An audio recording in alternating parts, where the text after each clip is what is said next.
Okay, so we have a new episode of Legends and Leaders, and today it's great to have Molly here. Molly, you're somebody who's been really an incredible leader for so many people that have had to deal with blindness and what comes around that. And you've been somebody who's been so outspoken, and you've talked a lot about your story, and you've really been able to find, I think, just a tremendous amount of support and and build a great community around you that has been unprecedented. And now you've got a book coming out called Unseen that's focusing on a lot of your journey that you've had, but also just changing the perception around other people and what they think about this and all of that. So I'm excited to have you here and to get into your story. Thank you so much. I'm excited to chat. Awesome. So I want to just kind of go back to like talking about self empowerment and like when you decided to go on this journey, because you could have went a completely different path in life. You could have done something entirely different, but you decided to champion this. And what made you want to do that? What made you want to go on this path? I definitely went down a different path before I found this one. I lost the majority of my vision when I was 14 years old due to a rare genetic disease that I was born with and diagnosed with at 4. And when I lost the majority of my vision at 14, I mean, let's face it, there's no good age to go blind. I'd argue 14 is among the worst. You're going through puberty and the hormones are changing and you're transitioning from kind of being a preteen to a real teenager and discovering who you are and your style, and you're getting ready to enter high school, and it's all of these really big changes in your life, maybe starting to explore dating, friendships. And so it was a really challenging time to lose my vision, and I honestly lost myself. I lost all my friends. I struggled with depression, suicidal ideation, and I spent a long time throwing myself a daily pity party and being angry and resentful and bitter at the world and asking why me. And then I realized that I was miserable and that really I could choose to stay at rock bottom. I could choose to end my life, or I could choose to give myself one more chance. But if something was going to change, I had to be a part of that change. I couldn't just sit back and let life happen to me. I had to proactively be a part of my own healing. I couldn't clock in and out of therapy. I couldn't let other people try to help me. I had to try to help myself.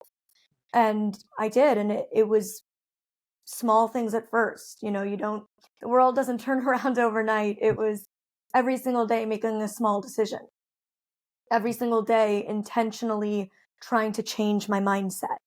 When I would find myself thinking negatively, I would stop and I would try to flip that thought and find a positive.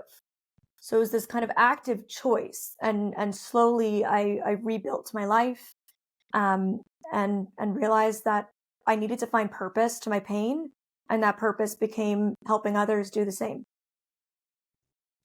How long was that journey of going from experiencing going blind to, I can be happy and I can find my own purpose? Like, how long did it take you? Was that a couple years to figure that out?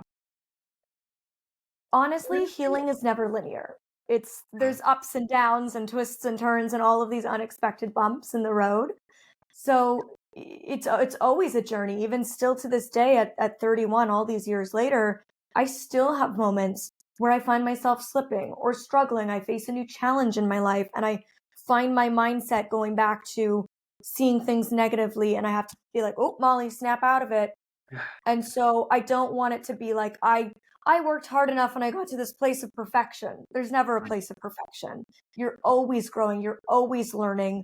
And old habits die hard. You have to actively, as I said, be active about choosing to live a better life. And so it was years of intentionality.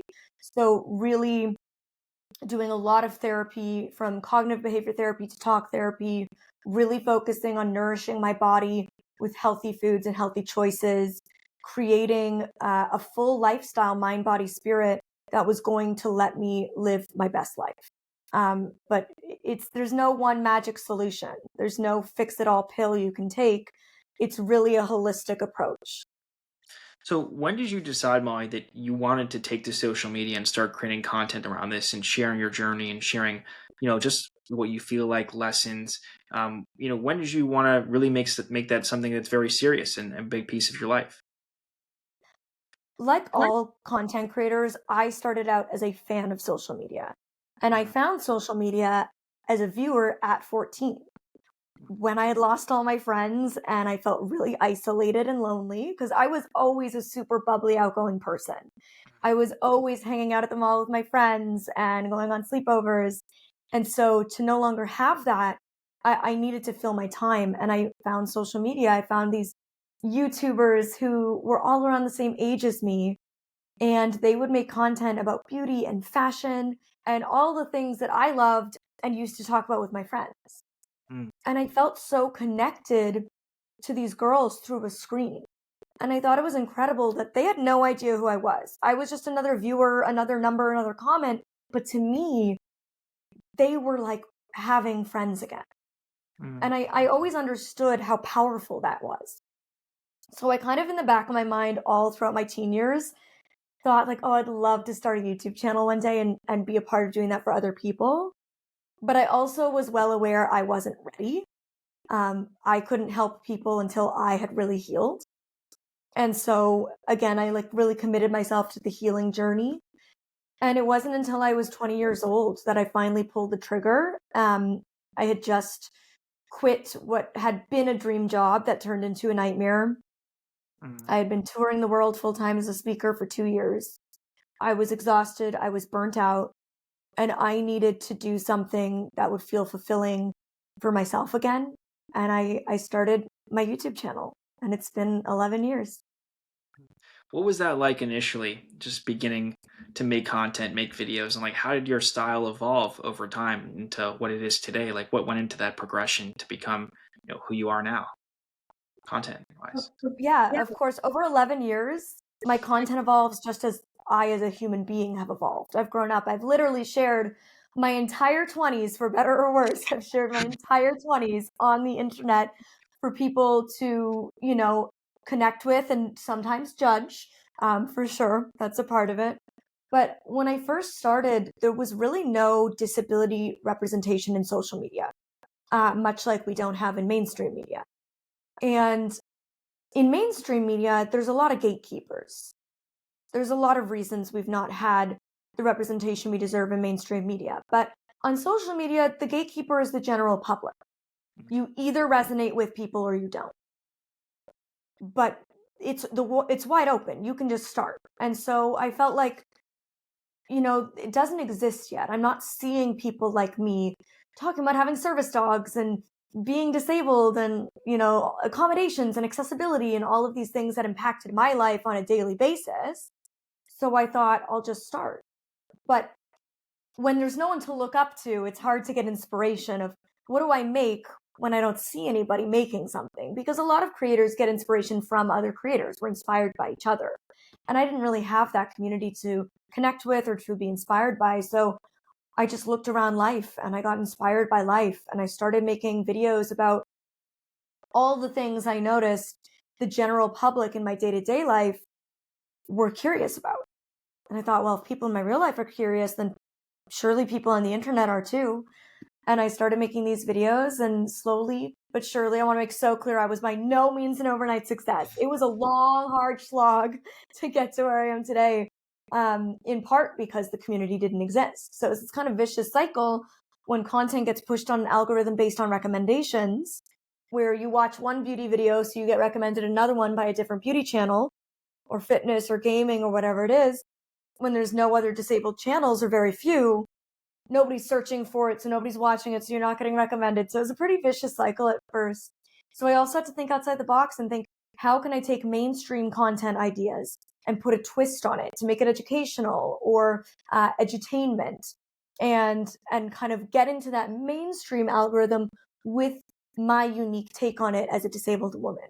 So it was a real journey, and now 11 years in, my content is definitely a big mix of general like lifestyle content, from travel vlogs, what it's like traveling the world with a disability, to beauty and fashion, to technology, to educational videos and rants on certain disability topics. And yeah, it really spans a wide range. And you've been able to have some amazing collaborations. Like you did a really great one with Casey Neistat. Can you talk a bit about that collab and just some of your favorite collabs in general? That one's definitely probably my number one. I think that is the only collaboration I actually talk about in the book because it was very pivotal to my career and my journey. Um, a big part of my kind of strategy when I was trying to grow my channel was that I would reach out shamelessly to really big creators who I had no business pitching myself to, but I did. And I would just go and say, hey, this is who I am. This is my idea. This is what I'd love to film with you. And I knew that I was giving them an incredible idea, but they could only do the idea with me. Having a blind person was pivotal to the concept working. Mm. So if they liked the idea, they had to work with me. And I would give them the better concept. So I would say, here, you can post this on your channel. And it would be a really good idea that was sure to get crazy views for them. And that was my strategy. And it didn't always work, but it worked a lot. And Casey was the first really big creator who it worked with. And I had like 3 minutes with him or less of an interaction. He had over 8 million subscribers on YouTube. I had less than 100,000. I was right around 64,000. And Casey was not known for doing collaborations with creators. That was not his kind of brand. He always just did his own thing or filmed with his friends. And so, yeah, I went out there and pitched it to him. He loved my idea and he said, next time you're in New York, let's do it. So, like any sane person, I emailed him and I said, how funny, I'm coming to New York. What a small world. I was not going to New York. I entirely planned a trip to go film with him that I pretended was a girls' trip that I was already going on. And I was just fitting him into my New York schedule. And I was extremely broke at the time. I was putting every little bit of income I had into growing this business. So I was very broke. So this was very risky for me to book myself and my mom, who worked with me full time, 2 flights and a hotel room. And he had just had his second daughter. And my mom was freaking out. She's like, what if his daughter gets sick and he has to cancel because he just thinks you're here for a trip? Like, he doesn't realize you've literally only flown in for him. And he was not only had he just had his second daughter, but he was launching a business that day. So my mom was like, this is not good. And I can tell you, Casey not only did not cancel, despite the fact that he launched a business that day, he did not look at his phone. He gave me full and complete attention. We filmed all day together. And at the end of the day, he was like, people like you deserve to be successful on this platform. And I am going to do what I can to help you. And he really took me under his wing and he really believed in me. And I really, really feel like I am where I am today because Casey took me under his wing.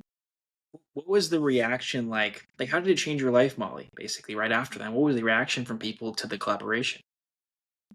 So typically when you do a collaboration, the videos, you agree on a date and a time, and the videos go out simultaneously. He just randomly posted it. He did not. I was doing an Instagram live stream, and all of a sudden I start getting text messages from my friends being like, girl, you worked with Casey Neistat, what the hell? And I was like, that can only mean one thing. Like, people are only texting me if the video's out. So I like frantically end my live stream. I run inside, I check, and the video's out. And overnight, I got to 120,000 subscribers. And I remember sitting there for the next like 2 to 3 hours with Social Blade up, which I don't even know if Social Blade still exists, but you could see your live subscriber counts going up and down. And I just sat there in disbelief as it just ticked over that 100,000 mark. And I had a bottle of Veuve Clicquot that night with my parents, and we did a little celebration, and it was incredible. And from there, he introduced me to Samsung, who was one of his big brand partners, and they hired me for my first big brand partnership. Which, as I said, I was super broke. So that money really saved my butt and really helped me start my career. Mhm. So And I what did also you? think like Yeah. a lot of other creators seeing him believe in me they were like, oh, let's take this girl seriously. Like Casey was really the king of YouTube. People looked at him as kind of an authority on what's cool, what's good, what should we be on the lookout for. So when he kind of gave me his stamp of approval, I think a lot of other creators started to take me more seriously. So what was life like for you after Molly? Because now you could really become pretty much a full-time creator. You were almost at that point. How did that change your life? And like what were you thinking the trajectory was going to be then? So one other crazy thing that happened when I was in New York for that trip is I got approved for my US work visa. I'm originally Canadian. Mm. And I told my parents at 5 years old I was going to move to Los Angeles. So my whole life was literally the dream was to move to LA. I grew up wanting to work in the entertainment industry. I was a competitive dancer. I was an actress and a singer. I did musical theater and a lot of improv. So acting had always been my dream, and performing was always something I really loved. So LA was always the goal, regardless of the trope of, oh, you become an influencer, you move to Los Angeles. Totally aside from that, if my career was not as a content creator, this is where I would want to be. And so I had applied for my O1 visa. And while I was in New York with Casey, I found out I was approved. And it can take weeks to get approved. And I was approved in under 10 days of putting my application in. Amazing. And I remember just being like, I'm one of those people who looks for signs, you know? And I was like, it's a sign from the universe. Like, this is going to go well. And so 6 months after that collaboration, or maybe even a little bit less, I moved to LA and again was definitely living paycheck to paycheck. I got a call from my dad at one point. And this was right around when the YouTube adpocalypse happened, if you remember that, where a viral video happened that was really distasteful, and a lot of advertisers started pulling out, and YouTube had to really reassess how they were distributing ads. And so for a lot of us, our AdSense plummeted for a good while there. Mm. And so even though I was just at my peak of starting to grow and I was just like around that 200,000 subscriber mark, and my views were fantastic, my income AdSense wise was not what you would maybe think it was because of the apocalypse. And I wasn't getting a ton of brand deals. And so I was still really struggling. I had like the paycheck from a deal that I had done with Samsung and Casey. It was a video we had done for Christmas where they brought me, Casey, and a bunch of other creators to Milwaukee, and we took over an abandoned shopping mall and turned it into a winter wonderland. It was incredible. And so that was kind of sustaining me, but I was running out of money. And my dad called me and he's like, you're going to have to take out a loan or something. Like, I don't know how you're going to pay rent. And I was definitely stressing. But I was scrappy, and manifestation, just staying optimistic has always been a big part of my journey. And I went for a walk with my mom, and I was living in a pretty like rundown apartment. And we go for a walk, and she's describing everything to me because again, I'm new to my neighborhood, so she's telling me what everything around me looks like. And we walk by this apartment. She starts telling me how beautiful this apartment is. And I said, I'm going to live there. And a few months later, I got booked to do an Oscars commercial with Samsung. And that helped me pay to move into that nicer apartment. And thankfully, from then on, I did not struggle. Financially, my career continued to only grow and prosper from there.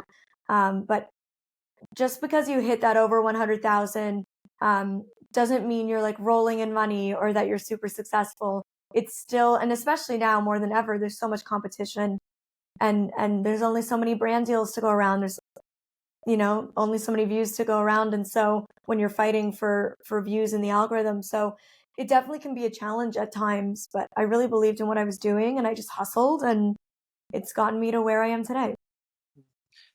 It's an amazing story, and it's a great persistence that you've had, Molly, to get to where you are. Not everyone has that persistence, so it's awesome to see it. Um, you have a lot that you put into this book, and I mean, obviously, a lot more than what you're sharing here. What do you want people to take away from Unseen? What do you think that they can get different there than what's been on your YouTube and your other content? Because I mean, there's a lot of depth about your journey, and a lot that you've went through that you put into Unseen. What can they expect from the book? I remember when I went in to meet with my literary agent, they asked me like, "What's going to be different in this book? You have an the Audible book that came out. It's not what it looks like in 2019, and you've been posting your life on the internet for years.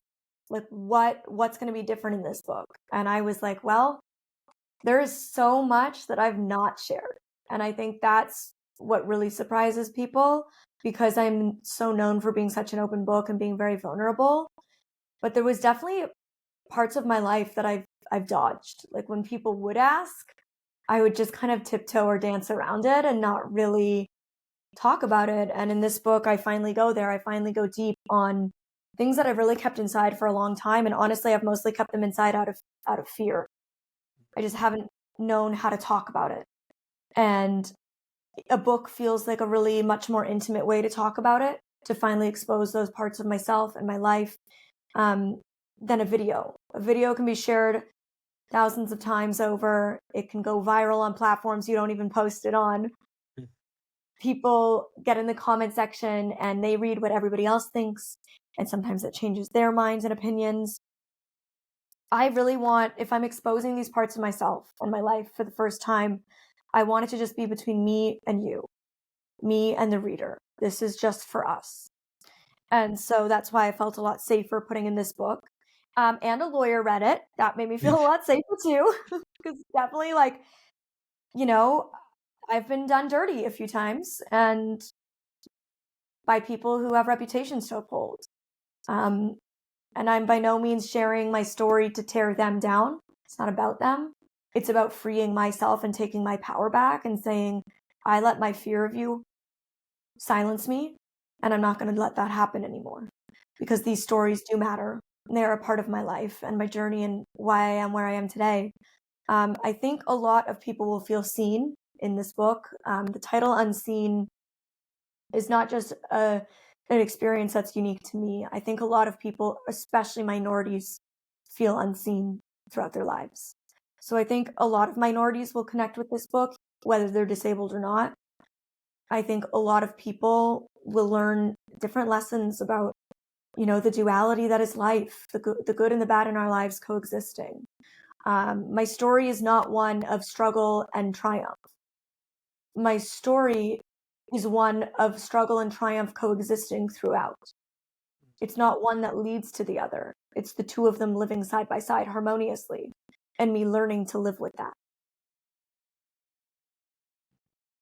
Yeah, that's interesting. The last point there about the struggle coexisting. So it's just so you've come to like a certain stance of peace, within yourself of what life will be like, and you've found the happiness that you can, essentially with that. And that's I think so, and that probably is very different from where you were earlier on. It was like thinking that something was going to go a different way, and then it changed.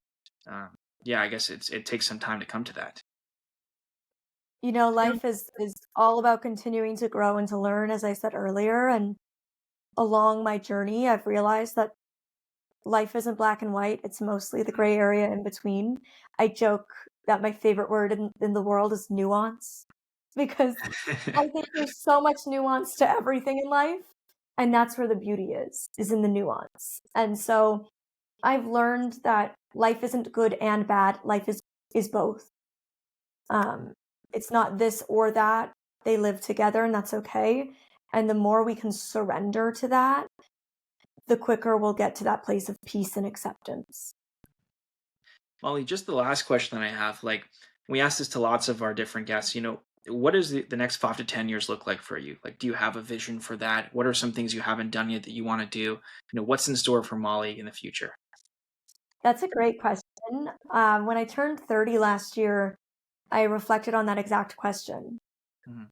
As I said, I started my YouTube channel, my social media journey at 20, and I never expected it would take me to where I am at 30.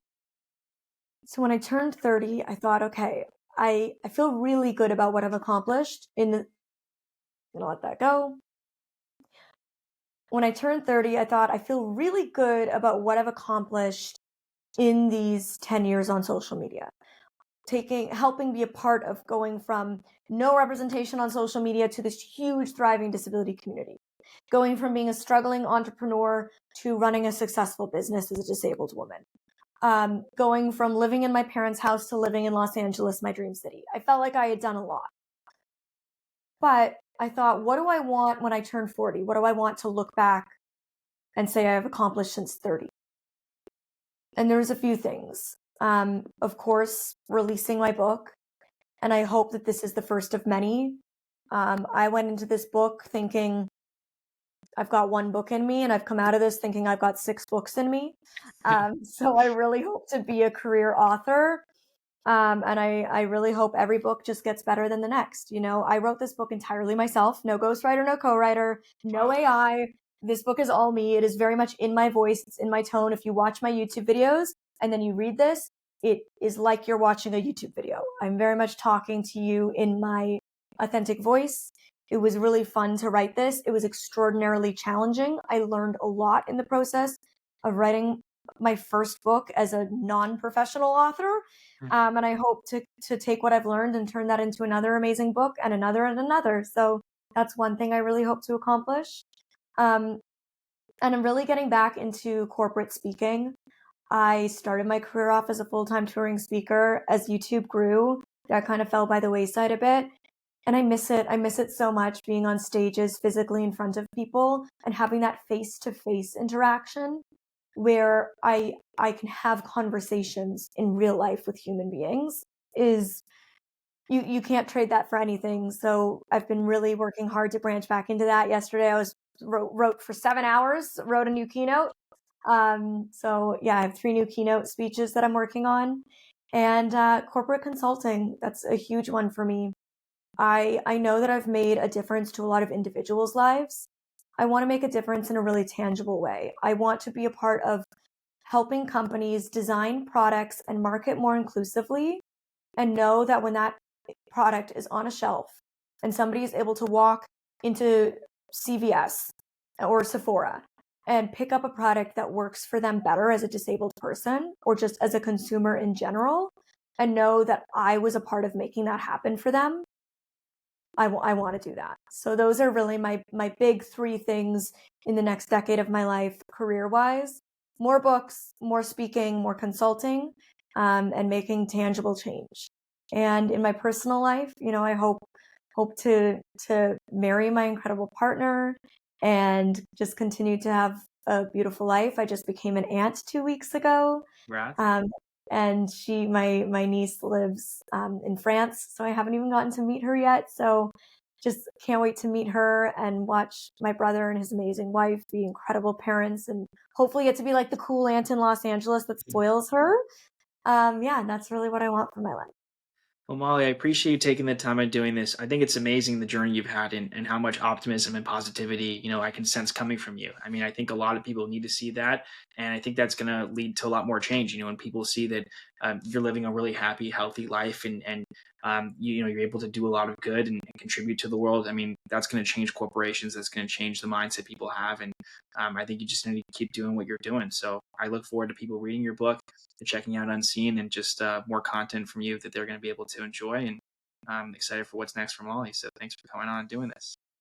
Thank you so much for having me.